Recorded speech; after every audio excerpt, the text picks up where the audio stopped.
quais são as nossas prioridades, né? Geralmente, nós elegemos as nossas prioridades.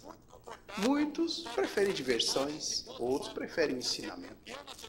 O tema escolhido dessa noite foi o porquê evangelizar.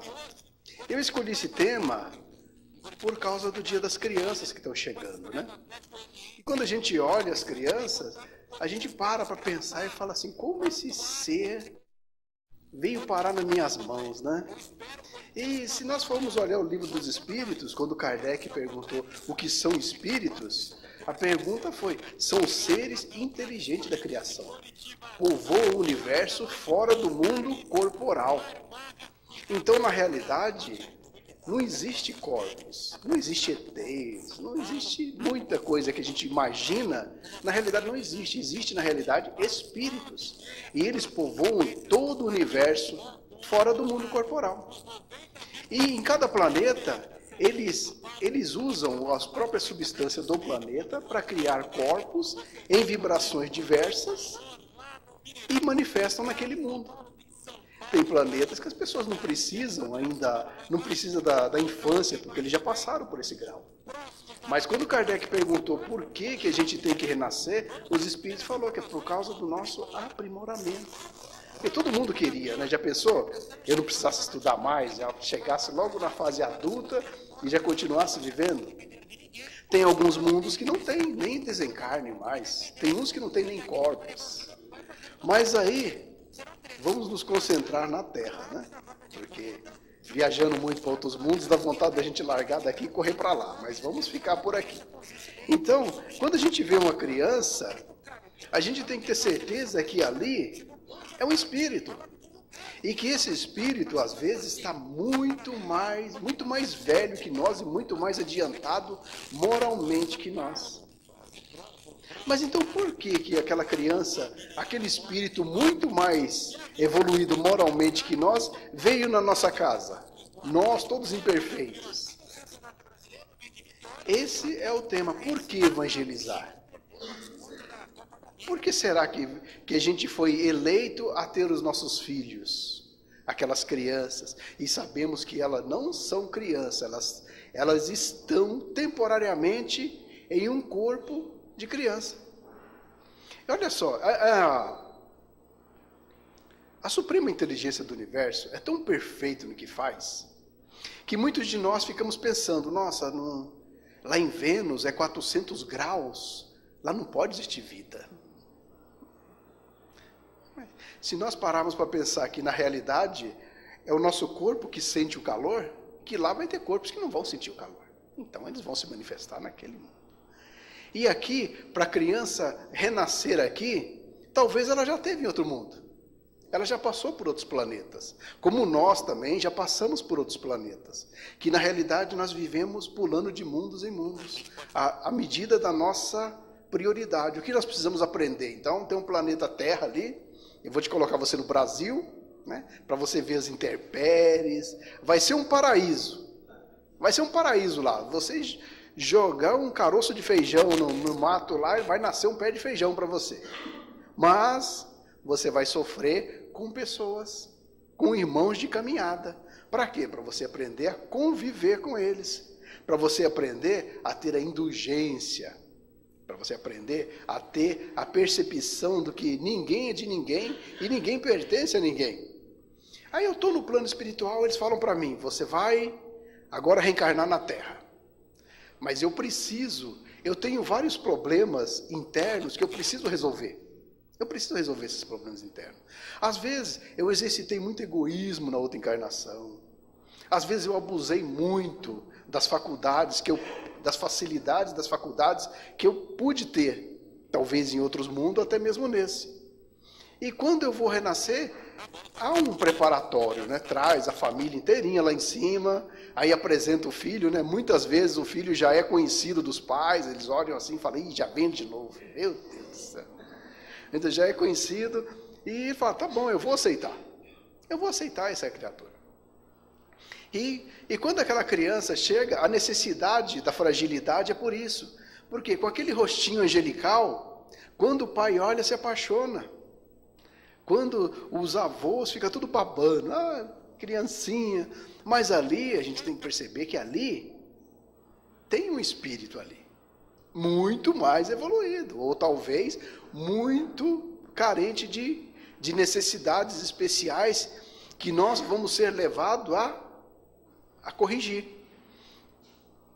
Quando quem tem filhos, a gente conhece, eu tenho uma filha, a gente começa a perceber, logo no berço, a gente começa a perceber algumas tendências de egoísmo, às vezes de avareza, a gente começa a perceber isso neles. Um pai que tem um pouco de noção do que é o espiritismo, que ali tem um espírito imortal ali, ele vai falar, não, eu preciso começar a corrigir certas tendências que estão ali. Um pai que tenha uma base evangélica, eu preciso cortar certas tendências que tem ali. E nós, aos pouquinhos, nós vamos modelando ele. Por quê? Por que nós devemos modelar a criança no lado bom? Porque se ele já vem com problemas psicológicos terríveis, quando ele entra no corpo, ele fica praticamente anestesiado, ele perde todo o sentido, ele não lembra mais quem foi, nem quem era, e todos os exemplos que vêm para ele, nós vamos ser Deus para ele. Tudo que nós fizermos vai ser como correto, porque eu sou um livro em branco, estão escrevendo na página da minha mente.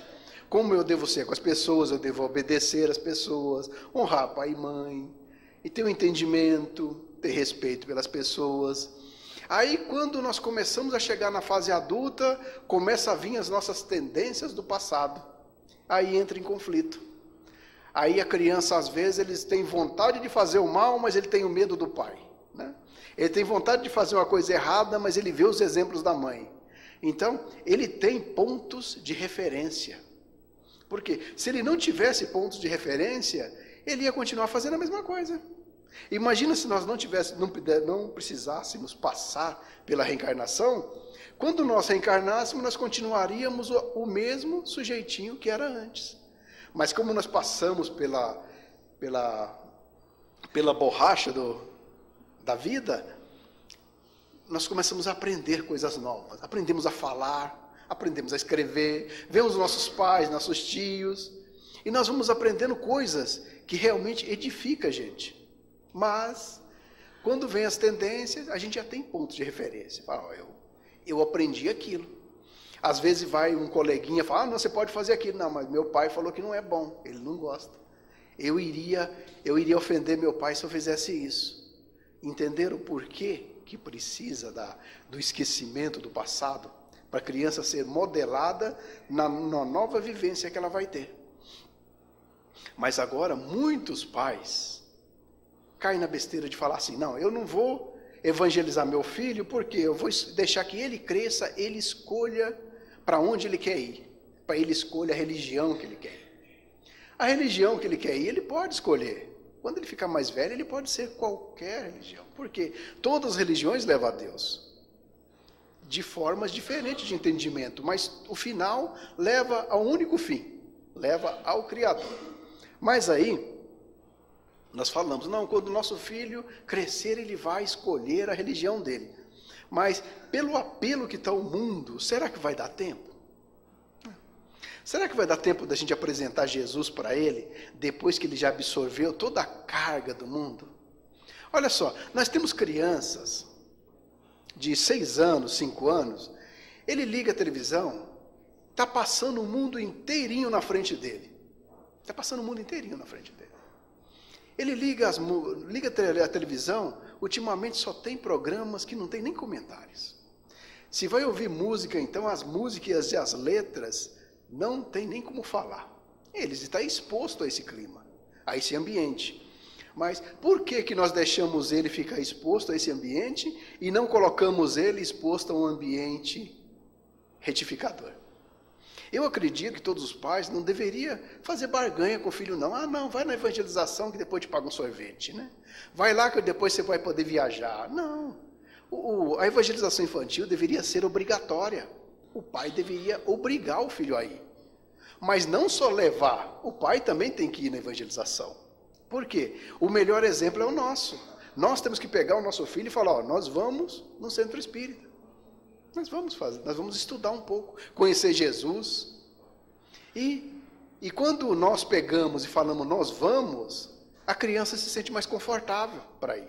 Do que se eu falar, você vai. É igual os patrões de antigamente, faz isso, faz aquilo. Hoje existem os líderes, eles falam assim, vamos. Aí esse é o caminho, nós vamos. Quando nós pegamos as crianças na mão e falamos, nós vamos na evangelização, eles vão contentes.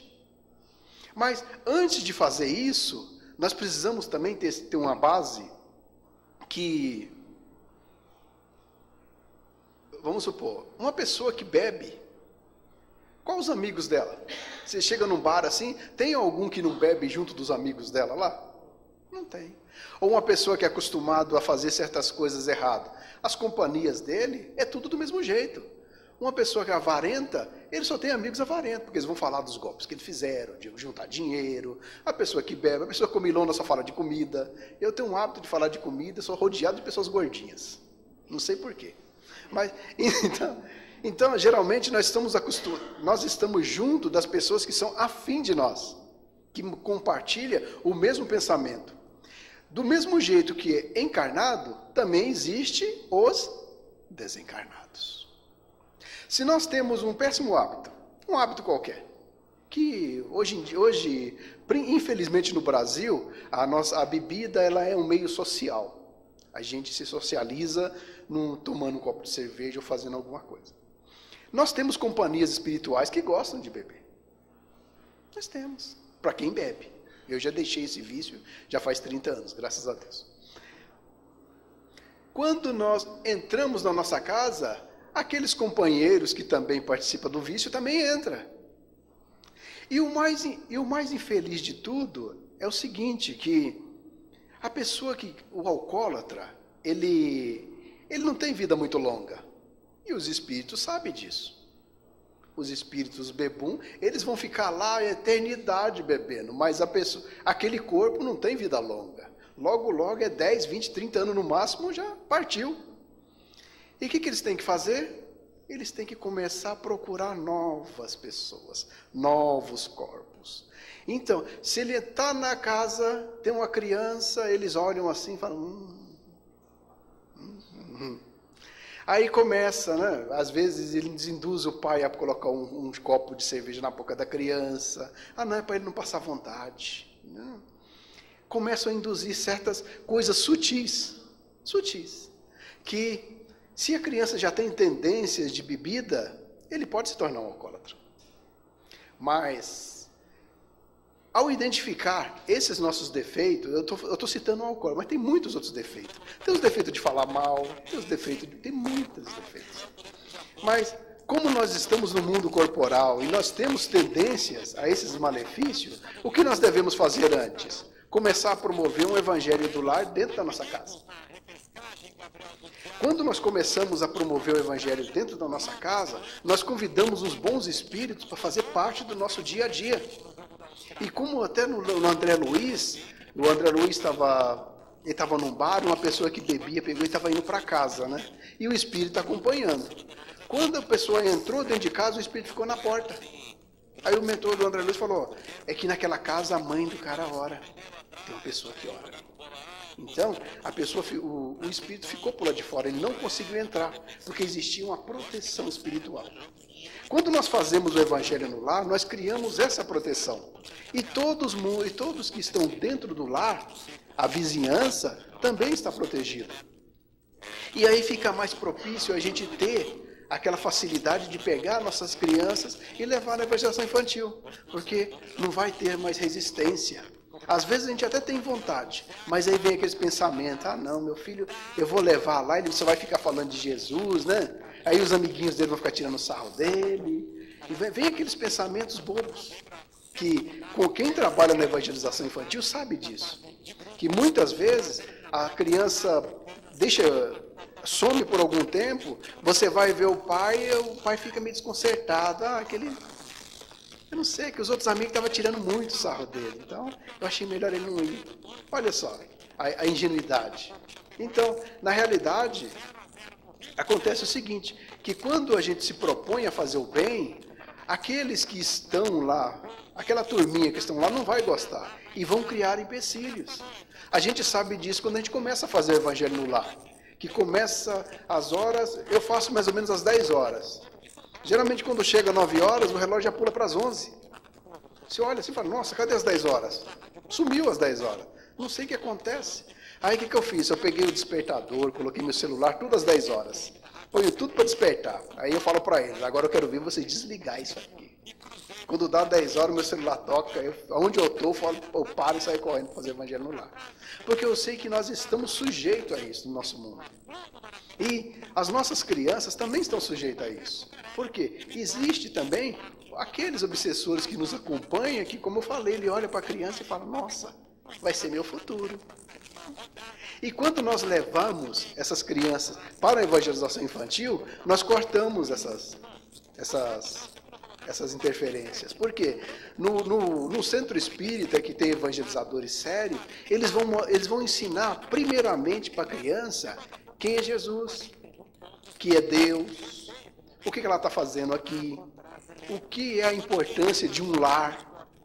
Hoje em dia, com esses movimentos sociais e essas polêmicas, estão começando a querer desconstruir as famílias. Sendo que Kardec pegou e falou que, quando Kardec perguntou para os espíritos falaram que a família é a base fundamental de uma estrutura familiar. Que quando se tirar a família, vai ser um embrutecimento. Nós vamos voltar à Idade da Caverna. Interessante que quando nós morávamos nas cavernas, nós morávamos em grupos. E agora que nós ficamos os seres inteligentes, nós estamos querendo desconstruir as famílias. Cada um está querendo ir para um lado. Olha só que interessante. É isso que nós devemos parar para pensar. Por que a televisão, que as músicas estão querendo tanto enfiar isso na nossa cabeça? Que família não precisa, né? É melhor ficar com os amigos. Para que ficar no lar? Vai morar sozinho. Estão começando a desconstruir isso. E às vezes as evangelizadoras, elas colocam isso, a importância da família, dentro da cabeça das crianças. Aí acontece o seguinte, o meu filho, ele vai na evangelização infantil. Aí chega um outro menininho, pega e fica na evangelização infantil também, e lá ele começa, ele pega lanche, ele aprende a brincar, aprende a desenhar coisas bonitas. Aí ele vai lá se mora perto da comunidade, vai na comunidade. Aí ele começa a falar, nossa, eu vou lá no centro, lá tem lanche, as professoras fazem isso, faz brincadeira, Aí começa a despertar a curiosidade de outras crianças. E nós percebemos que, geralmente, quando chega a época do Dia das Crianças, a presença duplica e até triplica. Por quê? Porque tem um brinquedo, né? Tem aquelas brincadeiras, tem algodão doce, tem pipoca, tem um monte de coisa. E praticamente quando chega um mês para a evangelização infantil, geralmente dobra o comparecimento. E as crianças vêm. E muitas delas, quando chega na casa e começa a falar que a professora falou sobre encarnação, entra em choque com as religiões das pessoas que estão indo lá. E muitos proíbem as crianças de ir. Falam, não, você não pode ir lá porque você está vendo coisas do diabo. Desde quando falar de Jesus é isso? Mas aos poucos, as crianças começam a romper essa barreira, que ela fala, mas lá eu vou lanchar, meus amiguinhos estão lá. Elas começam a vir por interesse e ao mesmo tempo elas estão sendo evangelizadas.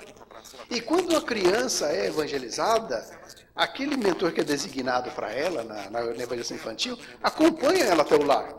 E chega dentro do lar e começa a promover maravilhas. E nós observamos isso, que as crianças que começam a vir, quando passam algum tempo, os pais começam a vir também. Que eles começam a perceber que as crianças estão mudando. Elas param de falar palavrões. Eu trabalhei na evangelização infantil, eu tomava conta de 50 crianças. Quando as crianças chegavam, muitos não sabiam nem lavar a mão. Não sabiam lavar a mão. O único diálogo dela era bater, falar palavrão, porque é isso que eles aprendem, né? No convívio, no meio deles. Quando a gente traz eles para a evangelização, sob uma tutela do centro espírita, sob uma cúpula protetora, nós temos a capacidade de começar a colocar valores ali dentro. Valores que quando a criança pega e começa a xingar ela não responde mais. Porque ela sabe que é errado. E valores também que ela começa a perceber que o pai está fazendo besteira. E ela chega e fala, a professora falou que beber é errado. Aí Mas essas músicas, ela começa a perceber, começa a ouvir a letra da música, porque antes não ouvia. Porque é muito batuque e umas melodias bem sutil por dentro que vai entrando no subconsciente. E aí, a partir desse momento, ela começa a ouvir isso aí e fala, mas isso está errado. É assim que nós vamos melhorar o mundo. Tem muitas pessoas, principalmente espíritas de renome, que eu já vi alguns artigos de pessoas que estão falando que o fim do mundo vai vir sobre a Terceira Guerra Mundial, o tsunami não sei aonde, terremoto, o furacão não sei o que está sendo a renovação, o expurgo da nova era. Ora, se Deus é amor, então a transformação vai ser através de quê? Do amor.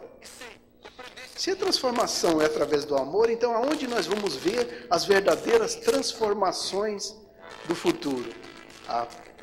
Aonde vai ser, aonde nós podemos observar as primeiras fontes luminosas do mundo de regeneração? Nas maternidades. Nas maternidades. Antes as crianças nasciam de olho fechado, aquela cara assim, né? Demorava 7 dias para abrir. Hoje já nascem rindo. E começa a olhar para você, fica abrindo a boca querendo falar. Você fala, nossa, acabou de nascer. É assim que nós vamos fazer a transformação, que é através das nossas crianças. Por quê? Nós colocamos valores nela, elas vão se tornar pessoas de bem. Que quando elas chegarem a ser um advogado, uma pessoa chegar para ela e falar, não, eu roubei tanto daquele fulano, eu quero ver uma lei para mim poder me livrar. O advogado vai falar, não, infelizmente eu não posso te defender. Eu posso te defender perante as leis que ele te dá, mas eu não posso forjar nada para você. Eu conheci um advogado que ele era evangélico. Ele era até pai de um futuro genro meu que infelizmente não deu certo.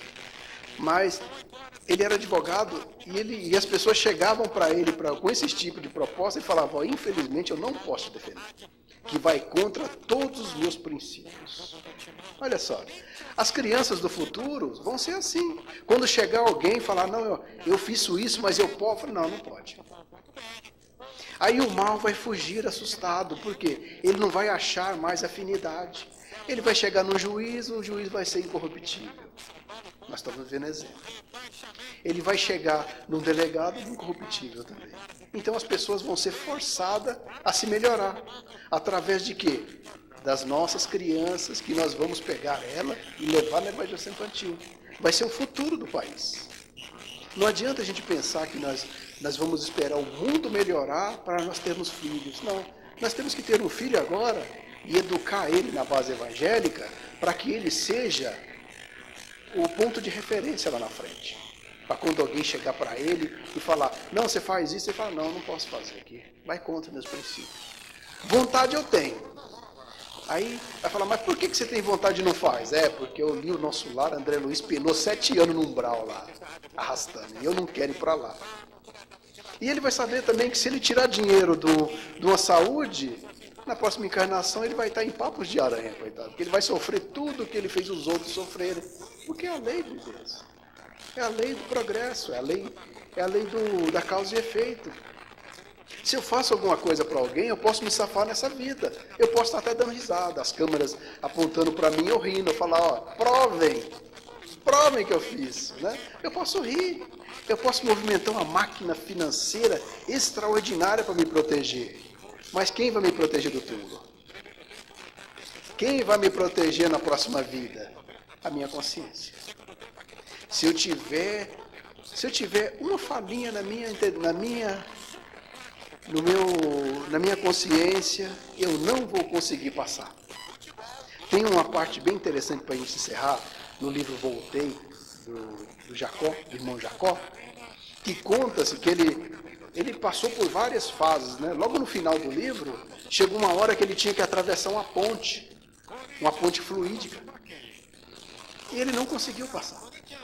Olha que ele era um super-homem aqui no Brasil. Ele começou a subir, aí veio a consciência dele, eu não sou merecedor disso, e ele começou a cair.